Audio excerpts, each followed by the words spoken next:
Selamat sore Bapak dosen dan teman-teman semua. Perkenalkan, nama saya Bilha Padakari. Pada kesempatan kali ini saya akan menjelaskan review buku kelima, mata kuliah Teori Sosiologi Modern. Yang pertama, proyek Kaufman. Erving Kaufman adalah salah satu praktisi ilmu sosial abad ke-20 yang paling luar biasa. Seorang sosiolog yang diakui secara universal karena bakatnya yang luar biasa, antusiasme yang sangat khas dan sikap analitik terhadap dunia sosial. Dia pertama kali menjadi terkenal dengan publikasi The Presentation of Self in Average Life tahun 1959 yang dia ikuti 2 tahun kemudian dengan triun yang bahkan lebih berpengaruh, tidak seperti biasanya bagi seorang sosiolog. Kaufman menikmati ketenaran di luar disiplin asalnya. Ketenaran itu penasaran karena Kaufman tidak tertarik. Sosiolog terkemuka Armani berada dalam pertanyaan besar tentang sifat dan perkembangan masyarakat modern. Ketertarikan itu ada dalam struktur, iterasi tatap muka di minimae, biasa bicara dan aktivitas. Kolinan juga tidak mengembangkan sekolah pemikiran atau pendekatan metodologis baru untuk studi kehidupan sosial, melainkan tetapi minat terbatas pada kekhawatiran yang cukup natok dengan apa yang disebutnya mixation, ketertiban dan implikasinya untuk tujuan akhir Kaufman dari Aralin mutasi dan apa itu. Analisis menyarankan tentang diri peserta dalam interaksi, diterbitkan dalam 11 buku dan banyak artikel dari pertengahan 1950-an hingga awal 1980-an. Memenangkan banyak pengagum dan tidak sedikit kritikus di seluruh sosiolog, akademi, dan seterusnya.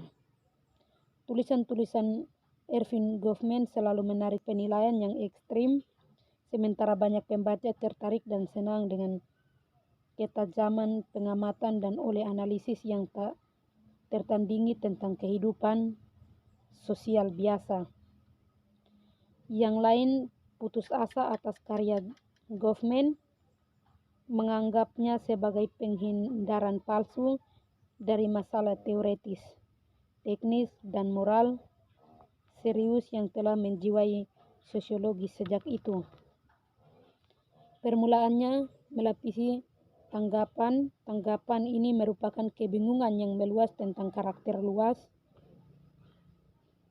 proyek Kaufman yang secara substansi, pendekatan, dan detailnya tidak secara jelas menyerupai salah satu bentuk utama pekerjaan sosiologis yang dipraktikkan pada pertengahan abad ke-20. Bagi para pembaca ini, sosiologinya merupakan enigma atau istilah yang berulang dalam literatur kritis. Mereka memahami apa yang telah mereka baca cukup memadai setelah semua karyanya menikmati daya tarik populer yang luas, karena dapat diakses dan mampu melibatkan non-spesialis, tetapi pembaca sering mengalami kesulitan dalam menangkap titik langsung atau lebih besar dari semua itu, atau dalam menempatkan karya dalam perspektif yang lebih luas dan kesenjangan sosiologi dan ilmu-ilmu manusia. Kebangkitan Kaufman yang cepat pada awal 1960-an bertepatan dengan periode perubahan besar dalam sosiologi Amerika. 100 tahun yang diberikan oleh fungsionalisme struktural dan teori empiris semakin ditantang oleh kebangkitan sosiologi Marxis dan munculnya perspektif sosiologis interpretatif baru seperti fenomenologi, interaksi simbolik, dan filsafat bahasa biasanya, dan filsafat ilmu sosiologi. Goffman memainkan peran penting dalam perubahan ini.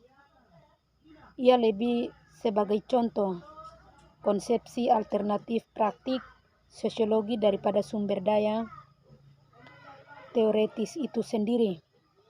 Sosiologi Goffman memicu banyak interpretasi kesaksian tentang warisan ambigu yang diwakili karyanya. Literatur kritis yang menyarankan sejumlah dikotomi yang menginformasikan tulisan-tulisannya, apakah mereka paling baik dilihat sebagai strukturalisme atau interaksionisme simbolik, formalis atau fenomenologis, modernis atau postmodernis,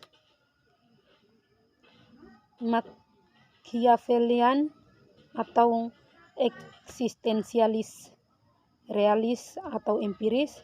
Sementara ide-ide Goffman tidak dapat direduksi menjadi salah satu dari kategori ini. Mereka tetap menangkap beberapa ketegangan dan ambiguitas pemikiran sosiologisnya. Masalah interpretif dalam membaca Goffman. Bagi Goffman, studi tentang ide-ide sosiolog membuat disiplin empiris menjadi disiplin sastra dan lebih buruk lagi cenderung mempromosikan kanonisasi yang tidak kritis dari yang terkemuka daripada aplikasi kritis dan pengembangan ide-ide mereka untuk menafsirkan kehidupan dan tulisan sosiolog individu sebagai objek perhatian akademis adalah bentuk pemujaan pahlawan yang rendah. Keteratan interaksi tatap muka. Pengembangan bidang baru sosiologi tetap menjadi proyek terpenting Goffman, dengan terkenal menyatakan bahwa minat utama saya adalah mengembangkan studi tentang interaksi tatap muka sebagai bidang yang terikat secara alami dan koheren secara analitis sebagai sub-bidang sosiologi. Bagi Goffman, tatanan interaksi adalah domain kehidupan sosial yang dapat diidentifikasi dan dibatasi secara alami, layak dipelajari hanya karena itu ada. Sedikit alasan lebih lanjut untuk studinya secara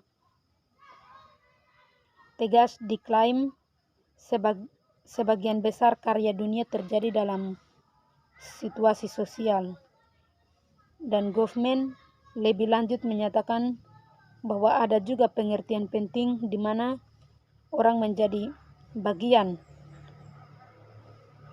pertemuan lebih dari keluarga, kelas, jenis kelamin, atau bangsa manapun. Sekian dan terima kasih.